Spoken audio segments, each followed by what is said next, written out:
aking supplemental affidavit. I, Roberto R. Bernardo, Filipino, of legal age, a resident of Malolos City, Bulacan, under oath, depose and state.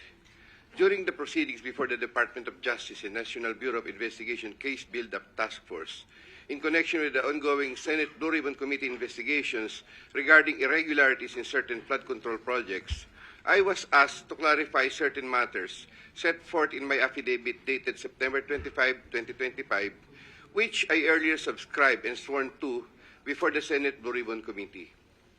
Upon their clarification, I hereby confirm my willingness to satisfy and/or secure the satisfaction of all civil obligations that I may be liable for under the premises. On paragraph 17 of my aforesaid affidavit, I mentioned that Maynard Ngu and I are close friends and that he was also a close friend and campaign contributor of Senator Chis Escudero. To add, while I was attending the confirmation hearing of Secretary Bunoan sometime in August 2022, I was summoned by Senator Chis to his room.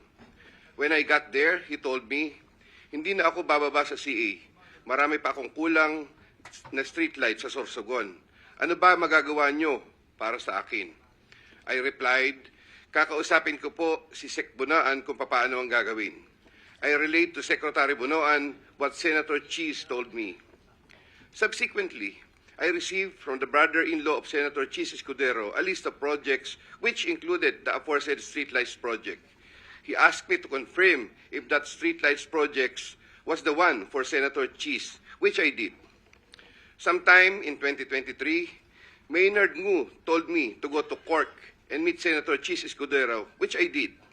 I met with the latter in a private room in the said establishment.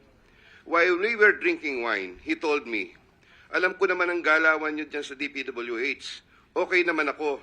Sabihin mo kay Sec magbaba sa akin." Also, the delivery of the 160 million for Senator Chis referred to in paragraph 17 of my affidavit happened sometime in the first quarter of 2025. Around July 2025, I had a chance encounter with Senator Chis and Maynard Ngu at the court. Senator Chis Escudero approached me, shook my hand, and said to me, "Thank you.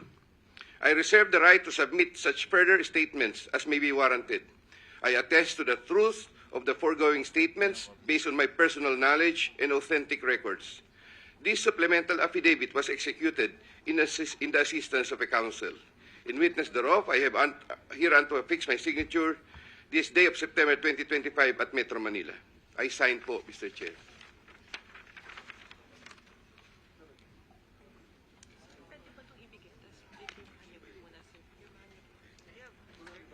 Napirmahan ko na. Kanina na-ayabs mo. Senator De La Rosa is recognized. Yusek Bernardo. Sige.